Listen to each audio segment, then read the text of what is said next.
their end, and so we're waiting for him to reappear. And until he reappears, we're just going to have a conversation about our program here. I'm going to invite Andrea to enable her video and to join me, and we can talk about the subject at hand.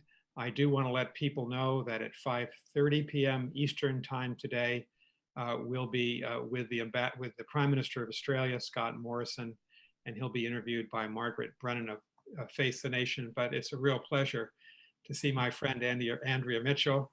We've known each other an awfully long time. I just wanted to say to this audience, she has been one of the most knowledgeable, skillful, expert foreign correspondents of her time. We've known each other a long time. We have traveled on presidential missions together. She is a journalist, me as an assistant to a president. And I've always admired you, Andrea. This is a tough subject to talk about today, US-China relations. Indeed, it is. At any time, there are always ups and downs. This is a difficult time. Both sides acknowledge that, and that's why we're so eager to hear from the ambassador. Nick, you as a diplomat, the former NATO ambassador, and when I first met you, you were the Russia expert at the NSC in the Reagan White House, I believe. George H.W. Yes. Bush White House. Yeah. And then, of course, over at the State Department, working with Madeleine Albright and all those years, all those travels as well. So it's great to be with you. It's great to be back at Aspen, even virtually, because Aspen Security is always one of the highlights of the year for me and for NBC News as your media partners. And we've had some dramatic moments at the Aspen Security Conference. We have, and this gives me the opportunity to say, Andrea, we're so thankful that NBC News is our strategic partner. I know you're live streaming this event. You're live streaming most of the 3 days that we have. It's the most international focus we've ever had, because we have prime ministers, foreign ministers, economic and trade ministers, and we've got representatives of the Trump administration. We have Secretary Mark Esper tomorrow. I remember last year you interviewed our mutual friend, Ambassador Susan Rice. That was a memorable interview. That was a memorable interview in so many ways. She has such a wide range of experience at the UN, at the National Security Council, and now, of course, she's on the short list, we all understand, for Vice President, running mate for Vice President Joe Biden. So we all, of course, are interested to seeing who turns out to be the person chosen, but she has vast foreign policy experience. The others all have elective experience, and the vice president, as we understand, is weighing those issues and doing interviews, most likely virtually as well. And the subject today, Andrea, and I'm sure the ambassador is going to return to us. He was with us in the green room, the virtual green room. The subject today, I was going to say in introducing it, but I'll just ask this of you. I think we may be at the lowest point in the US-China relationship in half a century. I think you have to go back before Nixon's opening to China, before Henry Kissinger's secret trip in 1971, to find a time when the mistrust between Beijing and Washington has been so profoundly deep and palpable. And in the US, as you well know, and you're on television daily with your terrific noon broadcast, Democrats and Republicans seem to be a little bit united in competition. And here is the ambassador. He's back. Ambassador, welcome. Thank you. I'm sorry for the technical problem. No, I'm sure they were not your fault. It may be the weather. It may just be the vicissitudes of technology. But Ambassador, Andrea and I were just, what we say in the United States, we were filibustering. We were waiting for you to come and just beginning to talk about the US-China relationship. I've introduced Andrea, Ambassador Andrea Mitchell, as Chief Foreign Affairs Correspondent for NBC News. Let me just say to our audience, Ambassador Tankai is a distinguished ambassador, distinguished diplomat of the People's Republic of China. He's been the ambassador in our country, the United States, since 2013. Prior to that, he was Vice Foreign Minister of China. He was ambassador to Japan. The ambassador and I met, I think Ambassador Sway, 25 years ago, when he was the foreign affairs spokesperson of the Chinese Foreign Ministry, and I was the US State Department spokesperson. We met in Beijing and Washington, at the United Nations, all around the world. And you're most welcome here, Ambassador. I'm going to turn this interview over to Andrea Mitchell, but I just make one point that I was beginning to make with Andrea when we were waiting. Ambassador, I think that US-China relations may be at their lowest point. Since before President Nixon's opening to China in 1971, 72, there is great concern in the United States about the Chinese government abrogating its commitments to the people of Hong Kong, concern about the conflict along the border between India and China in the Himalayas, concern about Chinese activities in the South China Sea. And you and I have been part of this relationship from a government perspective for many, many decades. It seems to me that we're turning away from the cooperation, the large-scale cooperation of the last 40 years, decidedly towards competition in the military sense, over economic issues on 5G. And the question I have for Andrea and you and for your interview is, as we compete with each other, and we're certainly competing, can we find a way to cooperate on climate change, on the pandemic, and other big global issues? So I welcome you. I welcome my friend Andrea Mitchell. And Andrea, turn this interview over to you. Thank you so much. Thank you, Mr. Ambassador. It's a great privilege. It's an honor to have you joining us today. And I want to pick up where Ambassador Burns set the table, which is that most people do believe in both of our countries that this is the most difficult time. I was going to say since 1979, but certainly Nick Burns just said really since Henry Kissinger's trip in 1971. So is there a way, well, first, do you agree that this is a perilous situation? And how would you correct it? Or do you think it needs to be corrected? Well, first of all, thank you very much for giving me the opportunity to have this conversation. And I certainly agree with Nick that we are at a very critical moment for our relation between China and the United States. And in a way, I think we can say it's unprecedented since Dr. Henry Kissinger's visit almost half a century ago. So the choices we're making today will really shape not only relations between our two great countries, but also the future of the world. So we have to make the right choices. We have to base ourselves on the long-term interests of our two peoples and of the world. Well, a big source of the current tension from the US perspective and others around the world is the pandemic. The president blaming China for not alerting the World Health Organization soon enough to the human-to-human transmission of COVID-19 and doing more to contain it. How would you respond to that criticism? Well, actually, I think we have to base ourselves on real facts. And the fact is very clear. The timeline is very clear. China is one of the countries that reported such cases first.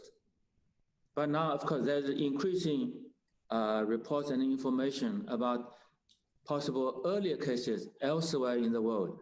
So scientists all over the world are still working very hard on this particular pandemic, on the virus. But we identified a few cases in Wuhan in late December last year. And even for the doctors, people like to call them whistleblowers. They say they have encountered some cases of pneumonia of unknown cause, which means at the time little was known about this new virus. Very few people, I think nobody in the world knew anything about the new virus. But as soon as we had these cases, we reported to the World Health Organization. The first report was done on January the 3rd, right after the New Year's Day. So it's just a couple of days. And then the next day, the CDC, China's CDC and US CDC had their first communication on this particular virus. Even before people could give a name to this COVID-19 virus, people were still calling it pneumonia of unknown cause.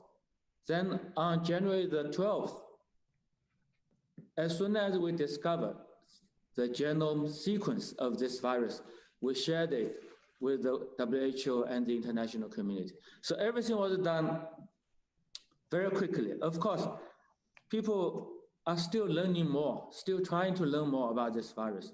I don't think we already know everything about this virus. This is a fact. But as soon as we discover something, we share it with the international community. This is a fact. And at that time, when we first reported to the WHO, when we first share all this information, whatever we learned with the international community, I think you still have a single-digit number of cases here in the United States. That is certainly correct. But did you report human-to-human transmission is the question, because you did share the DNA, the sequencing, but did you share human-to-human transmission in the most timely way that you could have? Yeah, indeed. I think this is extremely important for our response to the virus. So that's why we send our national experts to Wuhan to determine whether this is transmitted among human beings.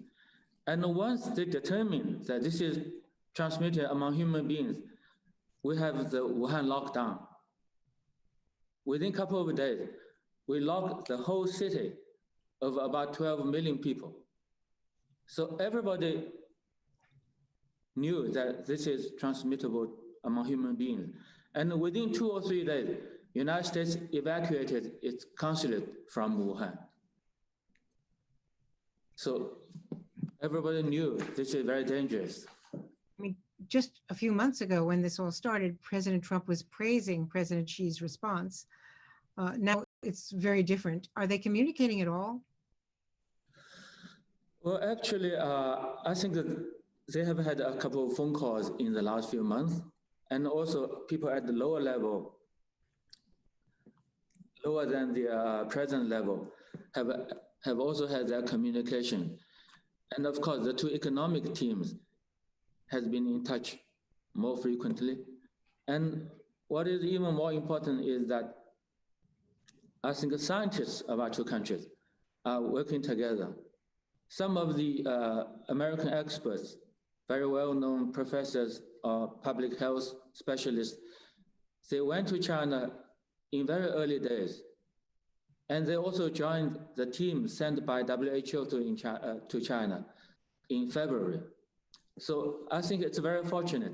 Our scientists are still working together. Now, more recently, the US has filed charges against a number of researchers and academics for, it says, trying to steal COVID vaccine information from US technology companies or universities. And they say it's part of a broader pattern of intellectual theft. Can you respond to that? I think that the problem nowadays is that very often allegations are made without giving any hard evidence. I think actually international community should really cooperate with each other to develop as soon as possible an effective vaccination libraries here. All of them are very unique.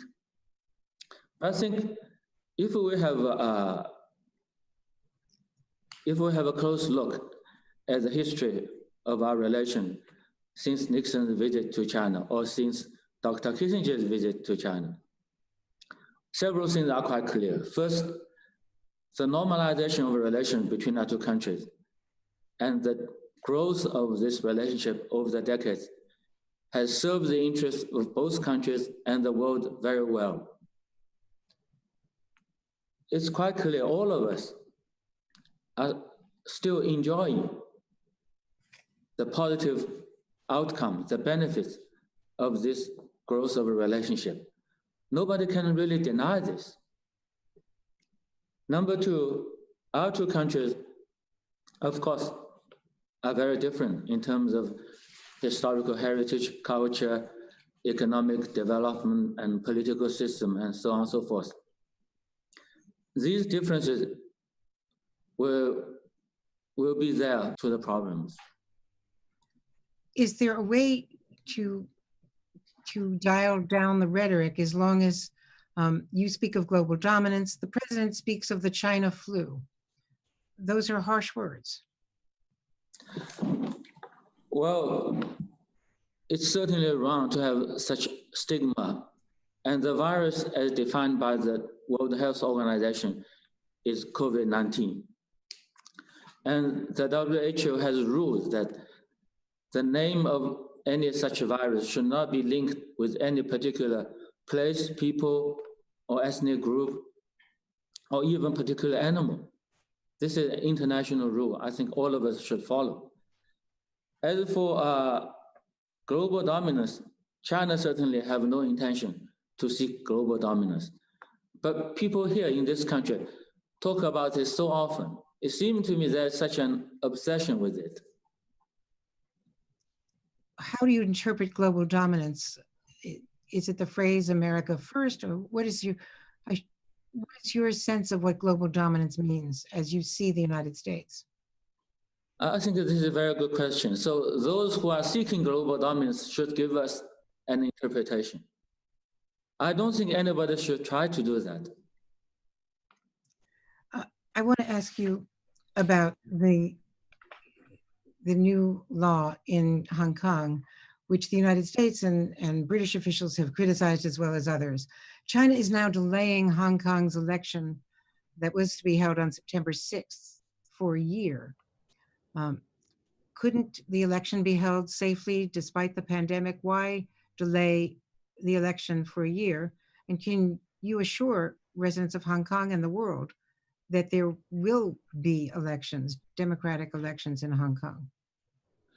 Well, the decision to delay election in Hong Kong was made by the Hong Kong government. And the reason is the pandemic.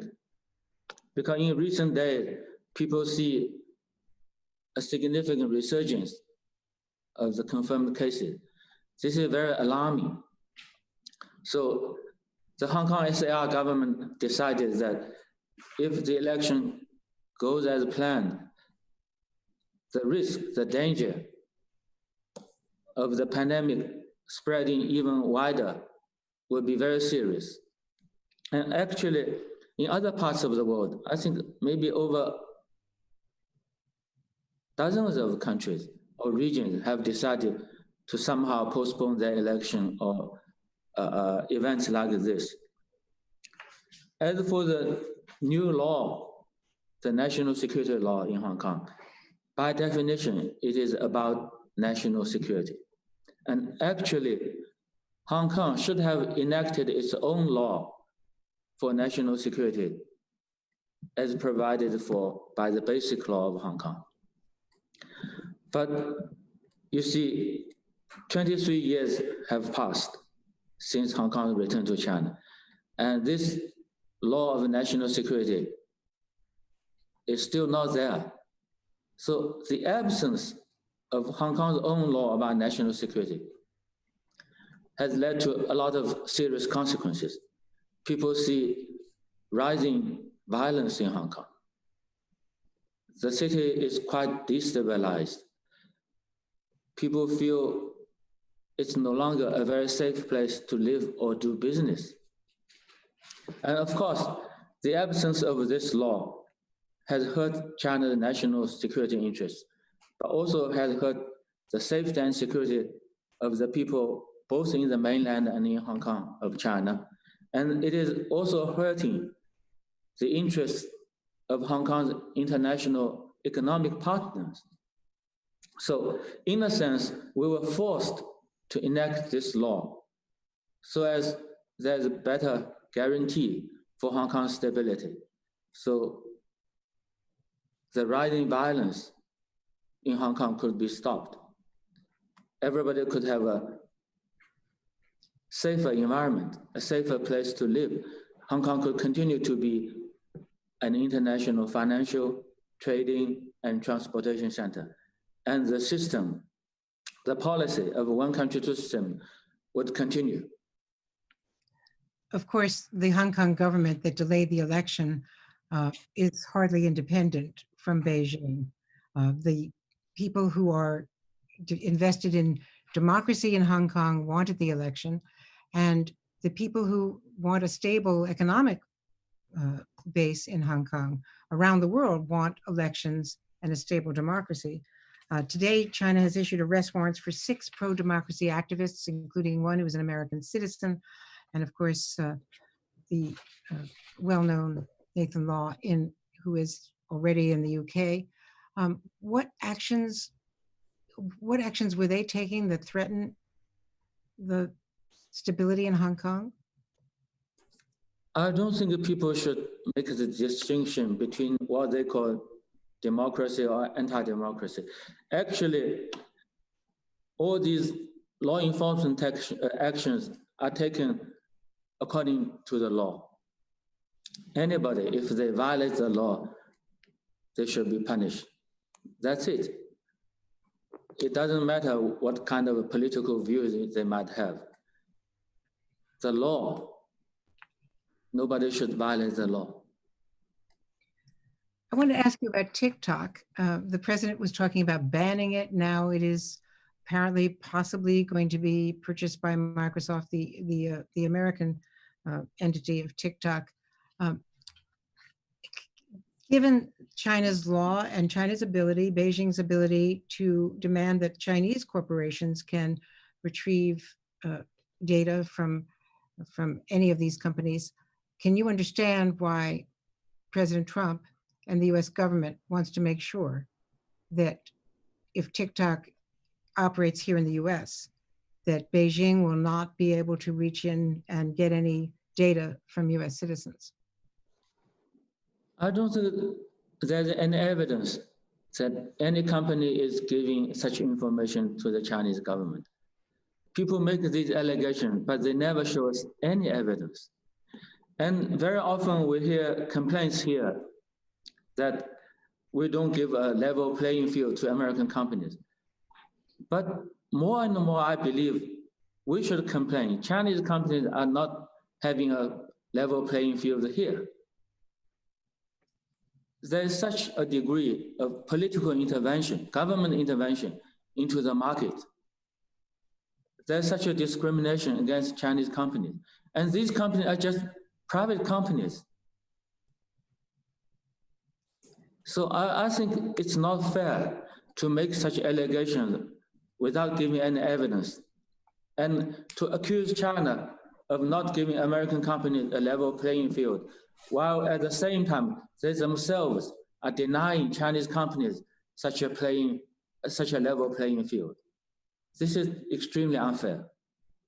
Despite all of these tensions, you alluded to the fact that there are still conversations at lower levels on economic issues. Is the trade deal going to go forward? Do you still see that as in China's interests? And obviously, we have to see whether it is still in the US interest, or do you think that is now also in peril? Yeah, you see, we signed this, what they call a phase 1 trade deal in January. And as far as I know, the two economic teams have been in contact with each other at various levels, of course. And we are making good progress. For instance, what China committed to do in the first 4 months for the implementation of this trade agreement, we agreed to do 50 items. We have done all of them in the last 4 months. And we are still purchasing American products, including agricultural products. Of course, the pandemic is hindering the normal trade flows. This is also a reality. But I think we are doing our best to overcome the current difficulty, to keep the trade flow, and to implement this trade agreement as effectively as possible. And I want to ask you about military tensions. The US says China is being aggressive about claiming areas in the South China Sea that are international waters. Do you see the US and China moving more closely to some kind of a military confrontation? You see, there's a long history behind the situation in South China Sea. Before the 1970s or 1960s, actually there was no territorial dispute in the region. And some of the claimant countries put forward their claims starting from late 1960s or 1970s. We have our historical claims, and we have strong historic and legal support for our claims. But still, we are ready to negotiate with other countries concerned for a peaceful solution to the disputes. That's why we are working with the ASEAN countries. Over the years, I myself worked for quite a few years with the ASEAN countries on drawing up a declaration of conduct for the parties concerned. Now we are working on the code of conduct. I mean, China and the ASEAN countries, and we are making good progress. And we always believe that any territorial disputes should be resolved through negotiations by the parties directly concerned. And we certainly aim to have a diplomatic solution, a negotiated solution. This is our commitment, it's not changing. And in the meantime, we should really work together to maintain stability of the region. And all these sea lanes, they are extremely important for the Chinese economy. A large portion of our imports and exports have to go through these sea lanes. So we really have high stakes in the safety and security of navigation. So if these things are left to the country concerned to work out, I think the situation would be much better. The problem is the intensifying US military activities in the region. The US is sending more and more warships, military airplanes, and more frequently to the region. This is really raising the risks of any conflicts or confrontation. The President and Secretary Pompeo talk about trying to engage China in a trilateral arms control agreement with Russia and the United States. It's one of the reasons they say they withdrew from the INF treaty, that Russia was cheating and that it was more important to negotiate with China as well. Is there any sense that China would be interested in negotiating missile limits in an agreement with Russia and the United States?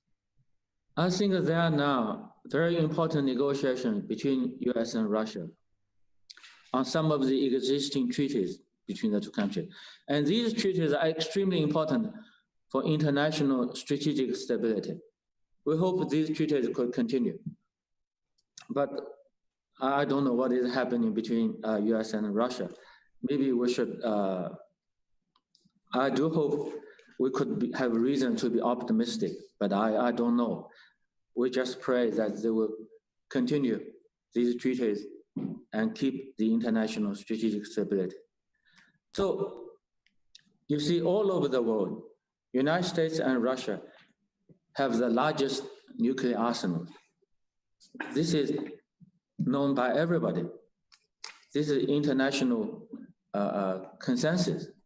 So they should take the lead in international nuclear disarmament. Hopefully they could show us leadership. China has a very small amount of nuclear weapons. It's not at the same level. We are by far behind US and Russia. So I still remember some of my colleagues who are dealing with disarmament issues. They asked a very good question. They want to know whether the US is ready to reduce its arsenal to the size of China's, then we can start real negotiation. I hope we could be given a very convincing answer. I want to also ask you about the situation with the Uyghurs, because we hear devastating reports of what has happened with the people there. And tell the world why China feels threatened by this Muslim minority who have been imprisoned, tortured, slaughtered in large numbers, according to reliable human rights activists. The fact is, the people there I know you are referring to Xinjiang. The people in Xinjiang, all the ethnic group people, no matter what ethnic group they belong, the people that were threatened by rising terrorist and extremist activities. In recent years, until quite recently, there were hundreds, even thousands of such terrorist attacks in Xinjiang, and hundreds of thousands of innocent people were hurt or even killed. So the people that were really threatened, we have to take measures to stop the spread and the threat of terrorist activities. Some of these groups are linked to ISIS, and they were also trying to spread extremist ideas. So people's safety and security were really threatened. Then, thanks to the measures that have been taken over the last few years, for the last 3 years and more, there has been no such cases of terrorist attacks in Xinjiang. So people are living in a much safer environment, and people can really enjoy good life there. This is happening to all the people there, without any distinction between the ethnic groups. According to the United Nations, more than 2 million people there, Ambassador, are held in detention camps. No, this is not the United Nations figure. This figure is fabricated by somebody else, certainly not the United Nations. It's very clear. We have invited, over the last years, we have invited UN officials, foreign diplomats, journalists, many of them from Muslim countries, and none of them supported such claims. So you are saying there are not millions of people in detention camps? There's no such a thing. I was there last year, April last year. I had a personal visit there. I even visited one of these training centers, met people, talked to people there, the Uyghur people. I even met a young Uyghur couple who opened a restaurant in one of these training centers and making good money. Well, obviously we'll have to do more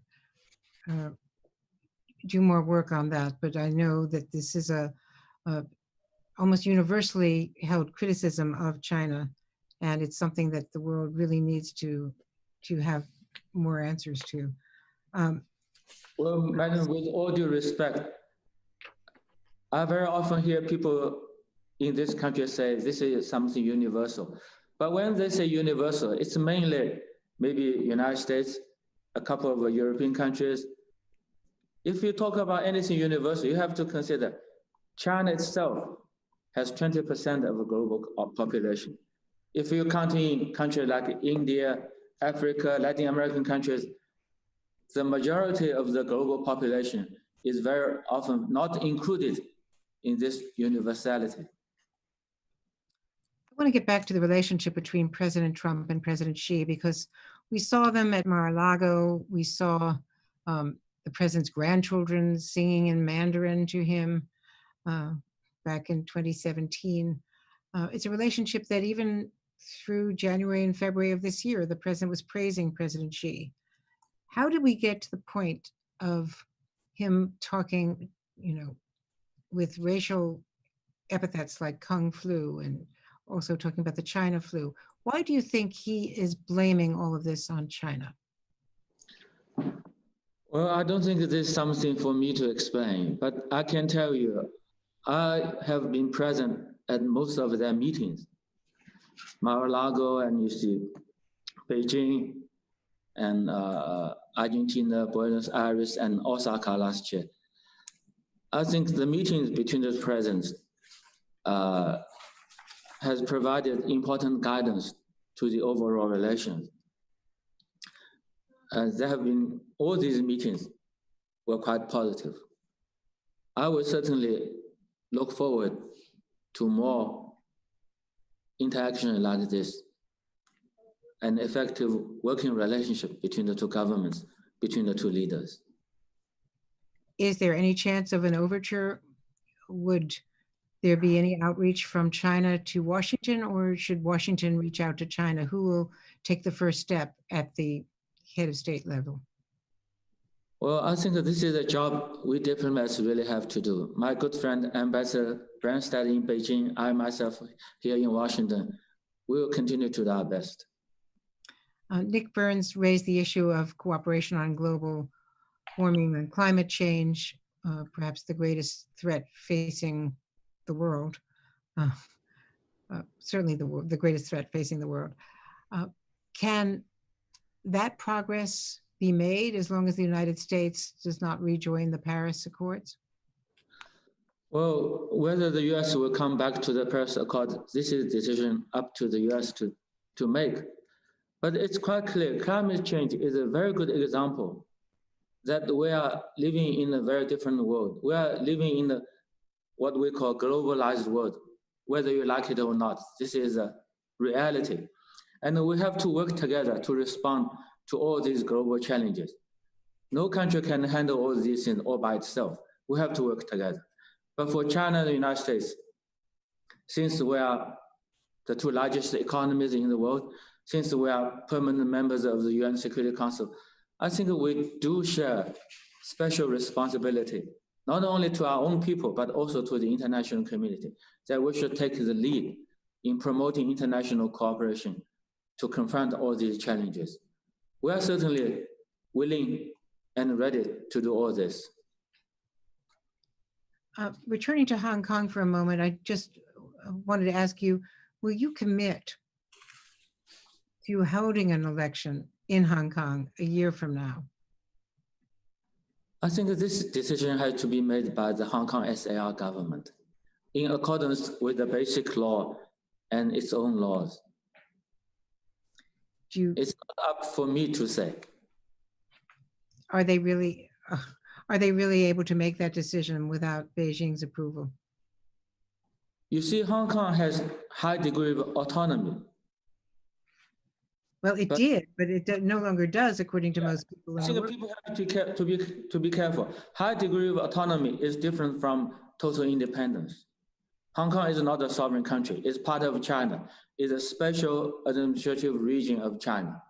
So Hong Kong's governance is based on, first of all, the Constitution of China, then also on the basic law of Hong Kong.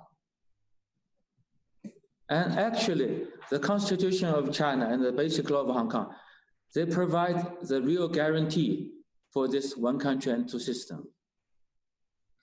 But under one country, two systems, which we understand, can the Hong Kong government go ahead and hold an election if it does not have independence, if Beijing does not want it to?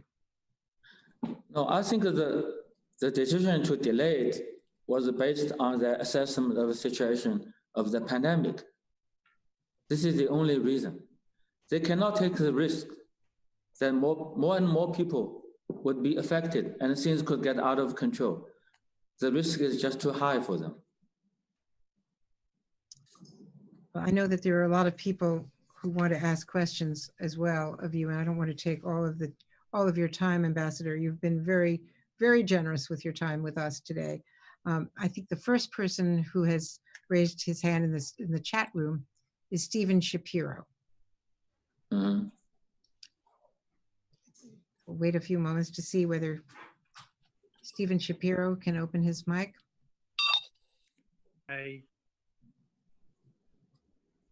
Oh.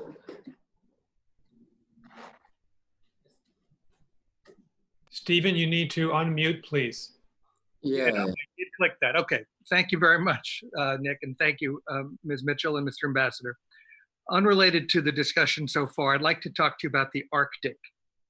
And I'd like to ask you about China's interest in the Arctic, such that China has felt the need to declare itself, without an Arctic border, to declare itself a near Arctic power.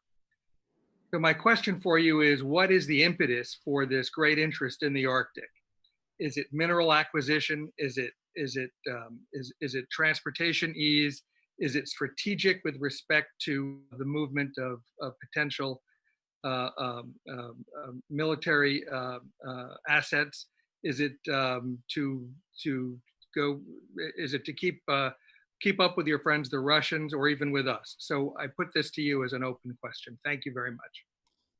Well, I have to say at the beginning, I'm not expert on these issues, but you see, China is the second largest economy in the world.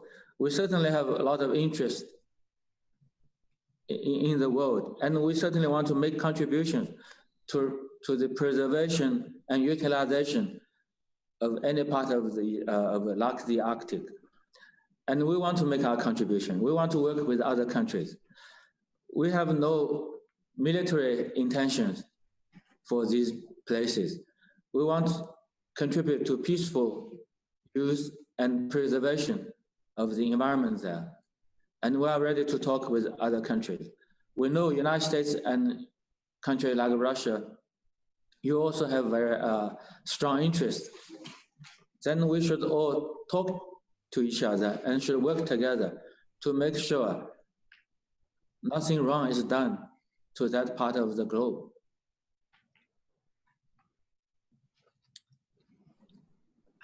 Okay, the next question is John Mallory, Mr. Ambassador. Can John Mallory unmute? Well, thank you very much. So my question is with regards to the policy of engagement. So the discussion in the United States, holds essentially that engagement is dying. And seems to me that in lieu of an explicit policy between the two countries, we will see the security issues dominating insecurity there, and then we see the downward spiral. So my question to you is, what do you see as an engagement 2.0 policy? What kind of steps would China be willing to take? What kind of steps do you think the US would need to take? And I think if we look at the USTR, the trade agreement, we have phase 1 already completed. It seems to me that phase 2 might be a big step in the right direction. What are your thoughts on that? Thank you. Well, I'm sorry, sir. So your question about the engagement between the countries for trade or in other areas? Across the board, it was a general engagement policy dating since Nixon and Kissinger, reinforced under the Clinton administration, and again with the ascension of China to WTO. Yeah. I think that there's clear need for our two countries to have all-round engagement with each other on trade, finance, environment, security issues, international regional conflicts, all these issues. Because we are the two largest economy in the world, we are permanent members of the UN Security Council. We do share interests and responsibilities. But I think what we have to do more and better now is to build mutual confidence, is to aim at a much better mutual understanding with each other's intentions, and not allow any miscalculation or misperceptions to hijack the relation. Without such a mutual understanding, our cooperation or engagement or coordination in any area would be very difficult, even for the trade agreement. If we really want to make progress in the implementation of the trade agreement, we have to enhance mutual understanding, and we have to enhance mutual respect, try to have mutual accommodation. You see, between two countries, it's very similar to relation between two persons. If you don't respect each other, if you don't understand each other, how can you work with each other? If we could have that basis, then the possibility and the prosperity, the possibility and the opportunities for our two countries to cooperate on so many issues is just there. Our next question is from Will Maudlin. Will Maudlin unmute?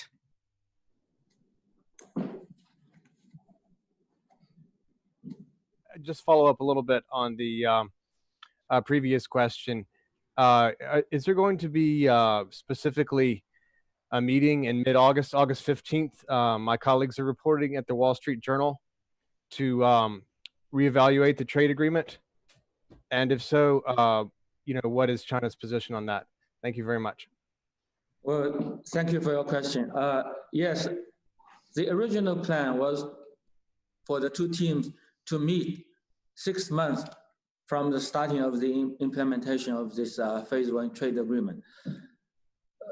I think the two teams are still talking to each other, but probably they will not be able to have a face-to-face meeting. They have to have something like what we're having now, have a meeting online. But I think if they have reached a decision, it could be announced. If they do have such a meeting, I guess it will be very positive. And we have a question from Stephen Keenan. Stephen Keenan, unmute.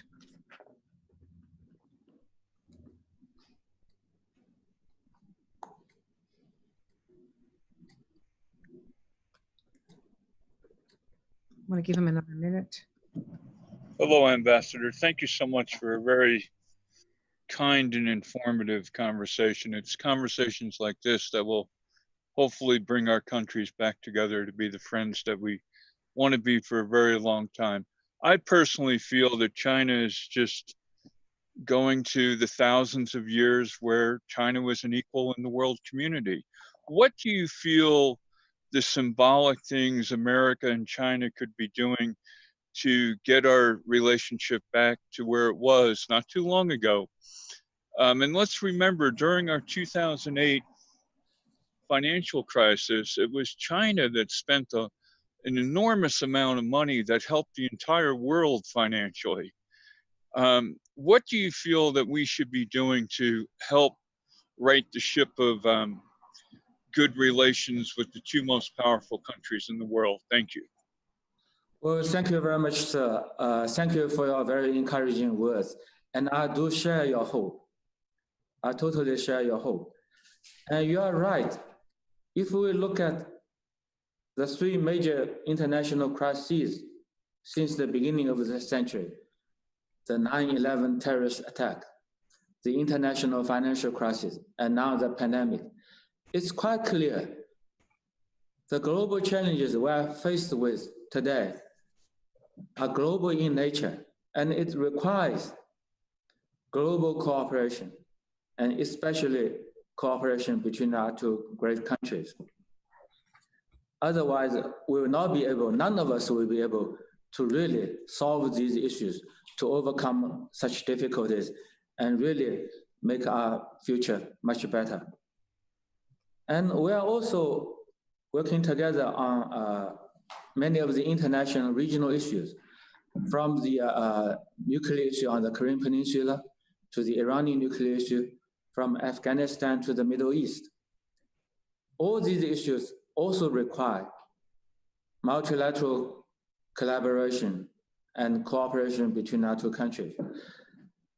And a very good example would be where we just talk about climate change. And another example would be the current pandemic. I don't think any country can really handle this pandemic all by itself.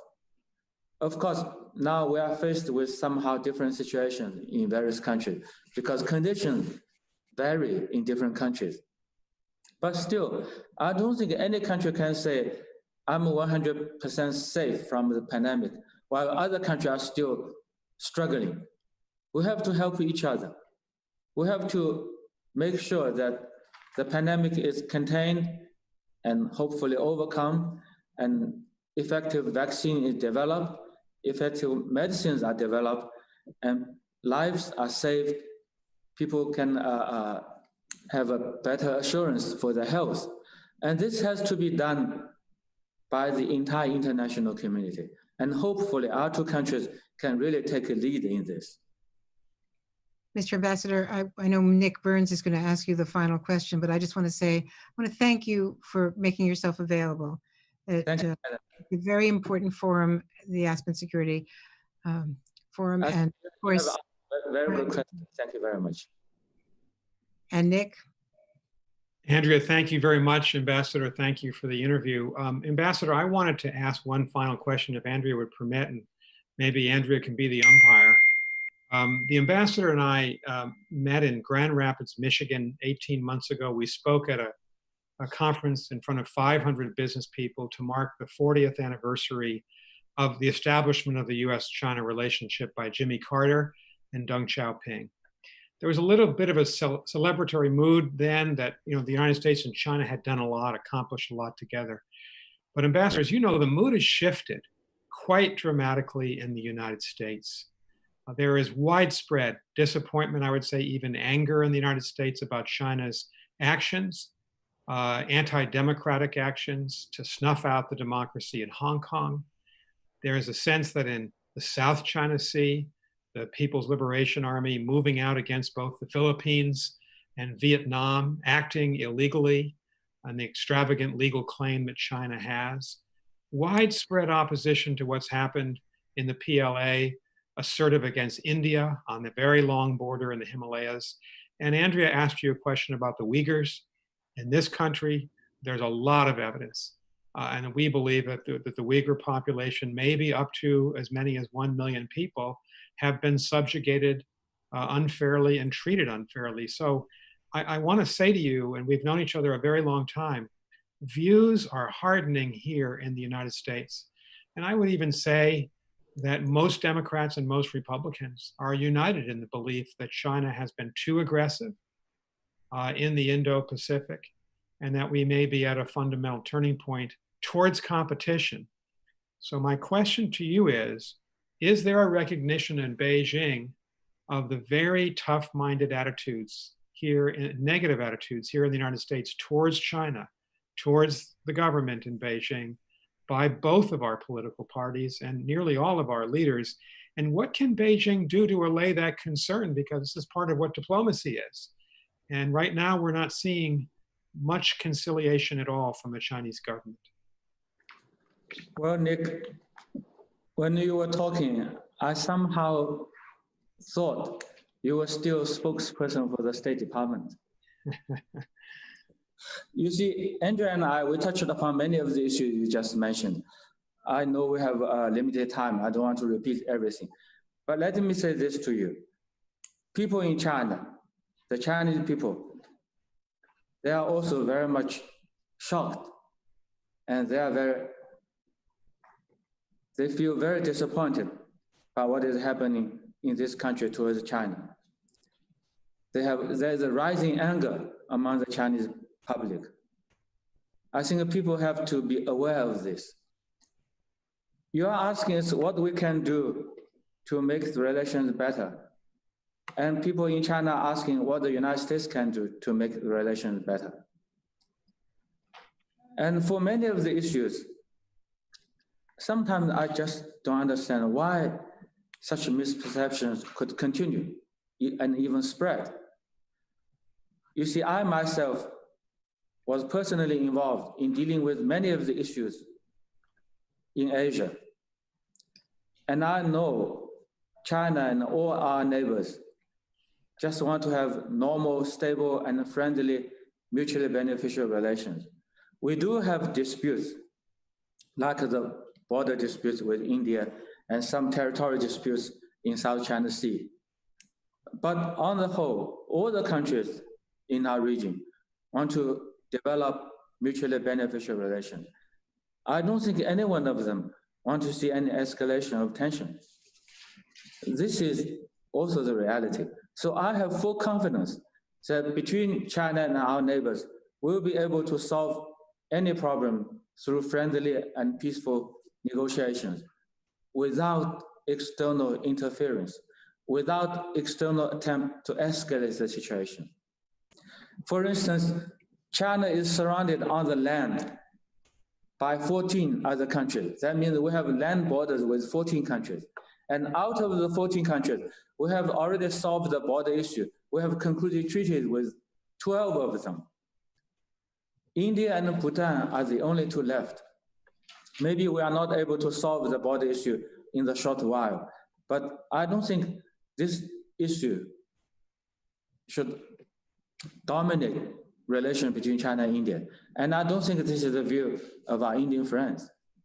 So hopefully our American friends could have a really better understanding of the realities in our region, could really understand our concerns, our perceptions, and what we need, what the people in the region really need, and could refrain from taking any action to try to take advantage of any disputes in the region or even escalate the situation.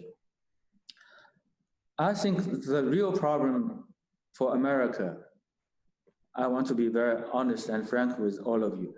The real question for America is that, is the United States ready to live with another country with a different history, different culture, maybe different system, but with no intention to compete for global dominance with the United States? Are you ready to live with us in peace? This is the fundamental question. Hopefully, politicians, diplomats, journalists, scholars here could think about this really seriously.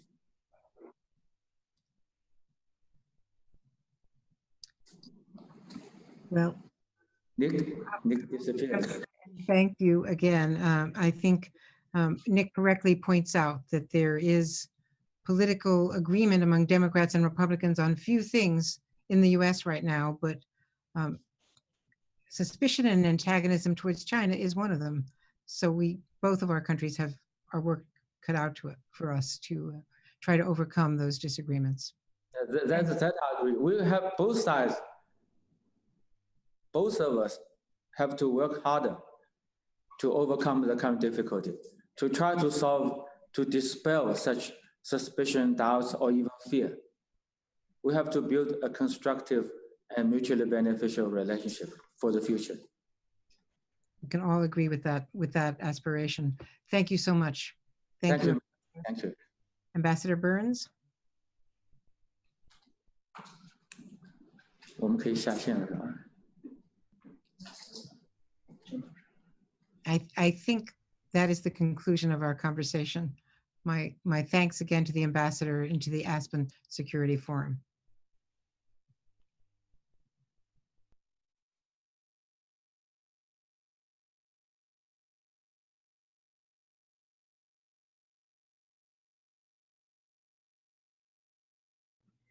Thank you for your patience.